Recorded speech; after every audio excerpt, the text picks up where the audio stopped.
Doctor plus நண்பர்கள் அனைவருக்கும் வணக்கம். நான் ஸ்ரீவர்மா மருத்துவமனையின் சித்த மருத்துவர் ஜெயரூபா. பெண்கள்ல வயதான பெண்களும் சரி, நடுத்தர வயதில இருக்கக்கூடிய பெண்களும் சொல்லக்கூடிய மிக முக்கியமான ஒரு பிரச்சனைன்னு பார்த்தீங்கன்னா, கழுத்து வலி இருக்கு டாக்டர். ஒரு 60 வயது பெண்மணி சொல்றாங்க, டாக்டர் தோள்பட்டெல்லாம் நல்லா வலிக்குது. சில சமயங்கள்ல அந்த இடம் வீங்கி போன மாரி கூட இருக்கு. நைட்ல தூங்கும்போது கை வரைக்கும் அந்த வலி பரவுது. என்னால எந்த பொருளையுமே இடது கையாலயோ, இல்ல எந்த பக்கம் வலி இருக்கோ அந்த பக்கம் என்னால தூக்கவே முடியல அப்படின்னு சொல்றாங்க. இதுவே ஒரு நடுத்தர வயது பெண்ணுக்கும் இதே மாதிரியான ஒரு பிரச்சனை தான். டாக்டர் கழுத்துல நல்லா வலி இருக்கு.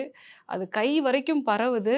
நைட்டு தூங்கும்போது இந்த கை மரத்து போறதுனாலே நான் எழுந்திரிச்சுடுறேன். கை சம்டைம்ஸ் வீக்கமா கூட இருக்கு. சில பொருட்கள கையில பிடிக்கிறேன். நான் பிடிக்கிறேனான்னு கூட எனக்கு தெரியல. நழுவ விட்டுடுறேன். அந்த கிரிப்பு சரியா இல்ல அப்படின்னு சொல்லுவாங்க.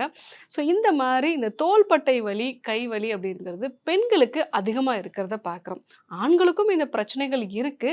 ஆனாலும் சர்க்கரை வியாதினால பாதிக்கப்படுறவங்களுக்கும், பெண்களுக்கும் இந்த பிரச்சனை அதிகமா இருக்கிறத பார்க்குறோம். இதுக்கு முதல் காரணம் என்ன அப்படின்னா, நம்மளுடைய பாய்ஸ்சர். பாய்ஸ்சர் அப்படிங்கிறது நம்ம எப்படி உட்கார்ந்துருக்கோம், எப்படி நடக்கிறோம், எப்படி நின்னு வேலை செய்றோம். இந்த ஒரு விஷயம் தான் உங்க கழுத்து பகுதியில அந்த அழுத்தத்த குடுக்கக்கூடிய ஒரு விஷயமா இருக்கு. பெரும்பாலும் பெண்கள் எப்படி உட்கார்றாங்க, எப்படி நிக்கிறாங்கன்னு பார்த்தீங்கன்னா, அவங்களுடைய தோள்பட்டை முன்னோக்கி வளைஞ்சிருக்கு.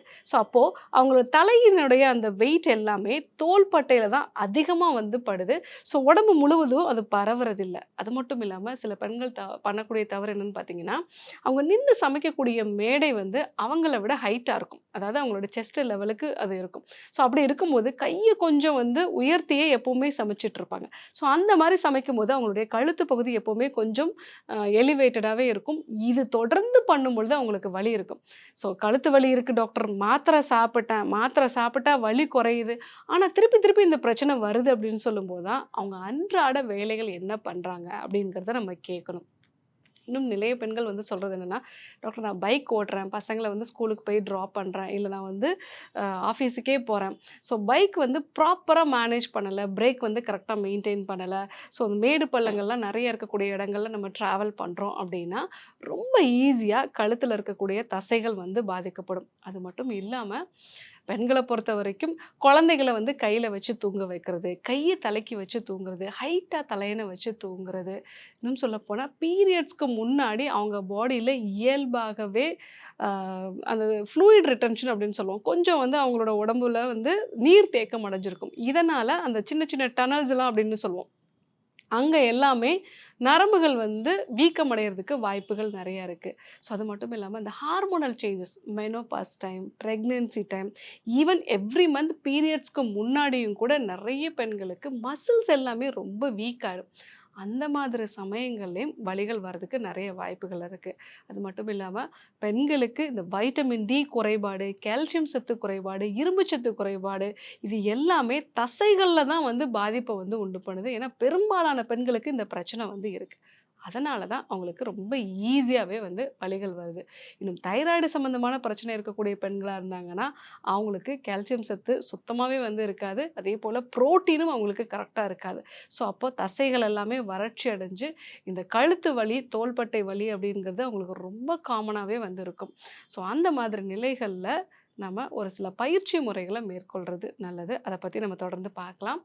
அதேபோல சர்க்கரை வியாதினால பாதிக்கப்பட்டவங்களுக்கும் இந்த கழுத்து வலி, தோள்பட்டை வலி ரொம்ப ஈஸியா வரும். ஏன்னா, அந்த சர்க்கரை வியாதிக்காரவங்களுக்கு அந்த இரத்த குழாய்கள் சின்ன சின்ன இரத்த குழாய்கள் எல்லாமே அவங்களுக்கு சுருங்கிரும். ஸோ, அப்போ நரம்புகளுக்கு தேவையான இரத்த ஓட்டம் போகாது. தசைகளுக்கும் இரத்த ஓட்டம் சரியா இருக்காது. அதேபோல தோள்பட்டையில இருக்கக்கூடிய ஜவ்வுலயும் வறட்சி தன்மை உண்டாகி அது இறுகி போயிடும். இத ஃப்ரோசன் சொல்றோம்ன்னு சொல்லுவோம். அந்த ஒரு கண்டிஷனும் சர்க்கரை வியாதினால பாதிக்கப்பட்டவங்களுக்கு ரொம்ப காமனா இருக்கும். ஸோ, அது மட்டும் இல்லாம சர்க்கரை வியாதினால பாதிக்கப்பட்டவங்களுக்கு தசைகளோட முடிவுல தசை நார்கள் டெண்டான்ஸ்ன்னு நம்ம சொல்லுவோம். அந்த டெண்டான்ஸ் எப்பவுமே ரொம்ப வீக்கா இருக்கும். இந்த டெண்டான்ஸ் தான் எலும்புகளோட இணையிறது. ஸோ, அது கழுத்து பகுதியிலயும் சரி, தோள்பட்டையிலயுமே சரி, அந்த டெண்டான்ஸ் வீக் ஆகும் பொழுது அந்த வலியோட அளவு ரொம்ப அதிகமா இருக்கும். இந்த காரணங்களால தான் பெண்களுக்கும் சர்க்கரை வியாதினால பாதிக்கப்பட்டவங்களுக்கும் கழுத்து வலி அப்படிங்கிறது ரொம்ப அதிகமா இருக்கு. ஆண்களுக்குமே இப்பல்லாம் டெஸ்க் ஜாப் பண்றாங்க. ஸோ தொடர்ந்து மானிட்டர் பார்த்துட்டே இருக்காங்க. ரொம்ப தூரம் பைக் ஓட்டுறாங்க. ஸோ நெறைய மேடு பள்ளங்கள் வந்து இருக்கு. குனிஞ்சுட்டே வேலை செய்யக்கூடிய ஒரு நிலை இருக்கு அப்படின்னா, கழுத்து வலியும் அதிகமா இருக்கிறதுக்கு வாய்ப்புகள் இருக்கு. ஸோ இந்த மாரி நிலைகள்ல முதல்ல உங்க பொசிஷன கரெக்ட்டா மெயின்டெயின் பண்ணணும். வலி இருக்கும்போது மட்டும் மாத்திரை சாப்பிடுறது, வலி சரியான பிறகு அத கண்டுக்க மாட்டாங்க. அப்போ அந்த சமயத்துல ஓரளவுக்கு வலி குறையும். அடுத்த சமயத்துல இன்னும் ரொம்ப தீவிரமா இருக்கும். அந்த வலியோட அளவு எப்படி சொல்லுவாங்க அப்படின்னா, கழுத்துலேருந்து கை வரைக்கும் தேள் கொட்டுற மாரி வலி இருக்கு டாக்டர். கடுக்குற மாரி ஒரு வலி இருக்கு. நைட்ல தூங்கவே முடியல. நைட்ல கை மரத்து போறனால திடீர்னு நான் எழுந்தே உட்கார்ந்துடுறேன் அப்படின்னு சொல்லுவாங்க. ஸோ அந்த மாரி வலி இருக்கக்கூடிய நபர்கள், நீங்க வலி மாத்திரைகள் மட்டும் சாப்பிடாம, அந்த வலி கொஞ்சம் பெட்டரான பிறகு இந்த எக்ஸர்சைஸ கண்டிப்பா பண்ணுங்க.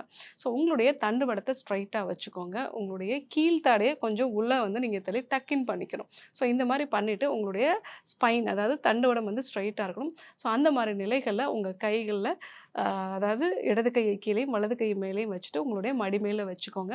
ஸோ இடது பக்கமா கழுத்த திருப்பி ஆழமா 6 முறை நல்லா மூச்ச உள்ள இழுத்து விடுங்க.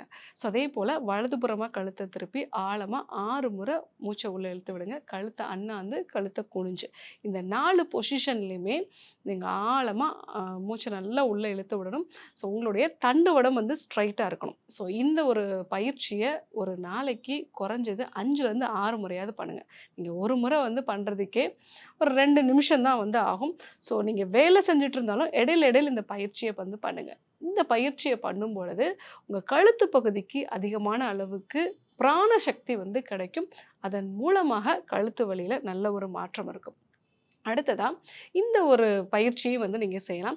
ஸோ உங்களுடைய இந்த மார்புக்கு நேரா வந்து இந்த 2 கைகளையும் வந்து நல்லா இழுத்து பிடிச்சுக்கிட்டு, ஸோ உங்களுடைய கழுத்தும், உங்களுடைய முதுகு தண்டுவடம் வந்து ஸ்ட்ரெய்ட்டா இருக்கணும். ஸோ இந்த பொசிஷன்ல இத வந்து ஒரு 20 முறை ஒரு 20 எண்ணிக்கையில வந்து நம்பர் சொல்லிட்டு நம்ம வந்து மெயின்டெயின் பண்ணலாம். ஸோ இந்த மாரி ஒரு 3 டைம்ஸு நீங்க எவ்ரி ஒரு 2 ஹார்ஸ் ஒன்ஸ், 3 ஹார்ஸ் ஒன்ஸ் இந்த மாரி நீங்க பண்ணீங்க அப்டின்னா, கழுத்து வலி இம்மீடியட்டா வந்து உங்களுக்கு சரியாகும். ஆனாலும், அத முழுமையா சரி பண்ணணும் அப்டின்னா, நீங்க என்னென்னலாம் தவறுகள் பண்றீங்க? ஸோ ஃபார் எக்ஸாம்பிள் வந்து, நான் கையில வந்து குழந்தைய வச்சு தூங்க வைப்போம் அப்டின்னா, அந்த விஷயத்த நீங்க வந்து அவாய்ட் பண்ணணும். அதேபோல நீங்க நின்னு வேலை செய்யக்கூடிய முறைகள், ஸோ தொடர்ந்து நெறைய துணிகள் வந்து துவைக்கிறது, இந்த மாதிரி நீங்க என்ன தவறுகள் பண்றீங்க அப்டிங்கிறத பார்த்துட்டு, அத நீங்க தற்காலிகமா நிறுத்திக்கோங்க. கொஞ்சம் ஸ்ட்ரெங்தன் பண்ண பிறகு நீங்க அந்த வேலைகள மீண்டும் வந்து செய்யலாம். ஒருவேளை சர்க்கரை வியாதியோ, இல்ல தைராய்டு சம்பந்தமான பிரச்சனைகளோ இருந்ததுன்னா, அதற்கான சிகிச்சை முறைகளையும் கரெக்ட்டா எடுத்துக்கோங்க. ஸோ வைட்டமின் டி உடம்புக்கு கிடைக்கிற மாதிரி சன்லைட்ல எக்ஸ்போஷர் ஆகுங்க. கால்சியம் சத்து அதிகமா கிடைக்கிற மாரி முடக்கத்தான் கீரை, பிரண்டை, பப்பாளி, முளைக்கட்டிய தானிய வகைகள். ஸோ முடக்கத்தான் கீரை இதெல்லாம் வந்து அடிக்கடி நம்ம வந்து எடுத்துக்கலாம். நெறைய கீரை வகைகள் எல்லாமே வந்து நம்ம எடுத்துக்கலாம். இதெல்லாம் நீங்க எடுத்துக்கும் பொழுது, உங்களுடைய கால்சியம் சத்தும் நல்லா இருக்கும். வலிகளோட அளவும் வந்து குறையும். அதேபோல நொச்சி கஷாயம் வந்து எடுத்துக்கலாம். ஸோ நொச்சி இலைகள் கிடைச்சது அப்படின்னா, ஒரு 10 நொச்சி இலைகள் 4 டம்ளர் தண்ணி விட்டுட்டு, அது கூட ஒரு 10 மிளகு, 1 டீஸ்பூன் அளவுக்கு மஞ்சள் தூள் இத சேர்த்துட்டு, நல்லா ஒரு 1 டம்ளர் வரைக்கும் காய்ச்சி வடிகட்டி வந்து எடுத்துக்கலாம். ஸோ இது வந்து வலிகள வந்து குறைக்கும். ஸோ அந்த மாரியும் வந்து நம்ம டீ வந்து எடுத்துக்கலாம். அது கூடவே உள்ளுக்கு நம்ம வர்ம தைலம் வந்து எடுத்துக்கலாம். வர்ம தைலம் ஒரு 25 சொட்டு காலை, இரவு 2 வேளையும் ஒரு 1/2 டம்ளர் வெதுவெதுப்பான பாலோட வந்து எடுத்துக்கும் பொழுது, தண்டுவடம் சார்ந்த பிரச்சனைகளுக்கு இது அற்புதமான ஒரு தீர்வா வந்து இருக்கும். அதேபோல வெளிப்பகுதியில மகாராஜா தைலம்.